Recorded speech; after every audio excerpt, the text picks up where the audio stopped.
Hello friends, welcome back to my channel. এখন সকাল 11:30 বাজে। এখন থেকে আমি ব্লগটা শুরু করে দিচ্ছি। তো রান্নাবান্না আজকে সমস্ত কিছু তাড়াতাড়ি সেরে নিয়েছি, কারণ অনেক দিন ধরেই ভাবছিলাম টেবিল ফ্যান এবং সিলিং ফ্যান দুটো পরিষ্কার করব। মানে আমাদের সিলিং ফ্যানটা এতটাই নোংরা হয়েছে ব্লেডগুলোতে যে হাওয়াই একদম চলছে না। দেখো তোমাদের কাছ থেকে আমি দেখাচ্ছি, দেখো ব্লেডগুলোতে কি অবস্থা, মোটা করে ধুলো পড়ে গেছে। দেখো আমি তোমাদেরকে একটু ভালো করে জুম করেও দেখাচ্ছি, প্রত্যেকটা ব্লেডে মানে এই রকম করে ঝুল পড়ে গেছে। কেন হয়েছে আমি তোমাদেরকে পরে বলছি। তো দেখো প্রচণ্ড ঝুল পড়ে গেছে, দেখো জুম করে দেখালাম কতটা মোটা হয়ে ধুলো পড়ে গেছে, যার জন্যে পাখাটা একদমই ভালোভাবে চলছে না। মনে হচ্ছে যেন হাত দিয়ে কেউ ঘোরাচ্ছে পাখাটা, একটুও গায়ে হাওয়া লাগছে না। আর এই গরমের মধ্যে এই রকমভাবে থাকা যায় বলো? সেই জন্য আজকের ফাইনালি ভাবলাম যে পাখা দুটো পরিষ্কার করতেই হবে, নইলে গরমে ঘরে থাকা যাবে না। আর আমাদের বিছানাটা দেখো কত উঁচুতে পাখাটা, সবসময় পরিষ্কার করাও হয় না রেগুলার। আর 4টে চেয়ার আমি নিয়ে নিয়েছি বিছানার ওপরে, একটা কাপড় নিয়ে নিয়েছি, 4টে চেয়ারের ওপর উঠে তবে আমি পাখাটা পরিষ্কার করতে পারবো, নইলে আমার একদমই হাত যায় না। দেখো বিছানায় সবার প্রথমে আমি উঠে পড়েছি, তারপর আমি আস্তে করে 4টে চেয়ারের ওপরে উঠবো। আমার প্রচণ্ড ভয় লাগে 4টে চেয়ারের ওপর উঠতে, মানে হাত পা কাঁপছিল। আর আমার বর তো এইসব কাজকর্ম একদমই করবে না, এগুলো সব আমারই দায়িত্ব, আমাকেই সমস্ত কিছু করতে হবে।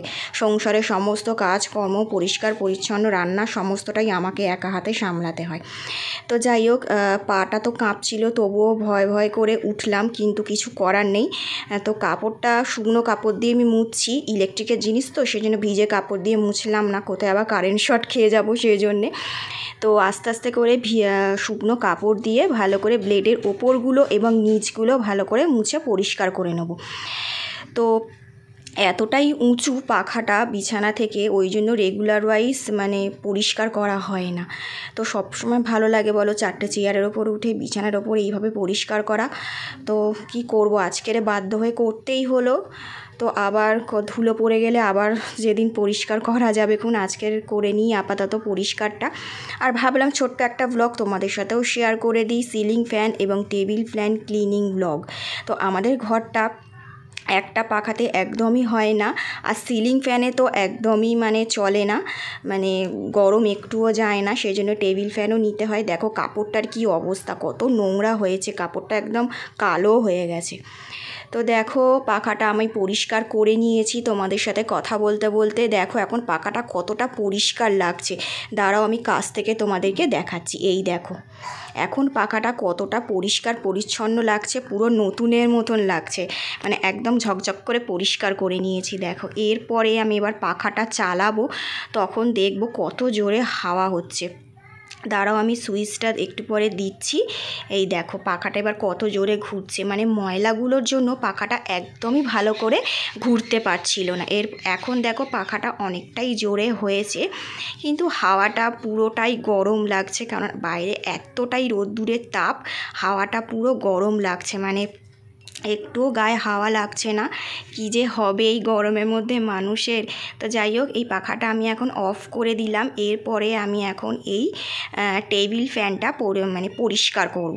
এই টেবিল ফ্যানটা আমার ছেলে অন্নপ্রাশনের সময় পেয়েছিল, আমার মামা দিয়েছিল।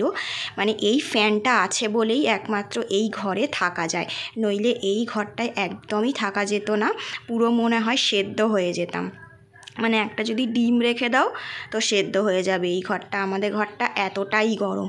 তো সিলিং ফ্যান পরিষ্কার করার জন্য আমি একটা রং করার ব্রাশ নিয়ে নিয়েছি। তো ব্রাশটা দিয়ে আমি ফুটোগুলো ভালো করে করে ঝুলগুলো পড়েছে সেই ঝুলগুলো এইভাবে পরিষ্কার করে নেব ভালো করে। তো সিলিং ফ্যানের খাঁচাটা আমি খুলতে পারবো না, খুললে কি বলো তো আমি লাগাতে পারবো না, তো বেকার ওই চান্স নিয়ে লাভ নেই। তো সেজন্য আমি ঝুলগুলো রং করার ব্রাশ দিয়ে ভালো করে পরিষ্কার করে নিচ্ছি। এত গরমে দুটো ফ্যান চালালে তবে আমাদের ঘরে থাকা যায়, নইলে একদমই থাকা যায় না। যা গরম পড়েছে কি আর বলবো।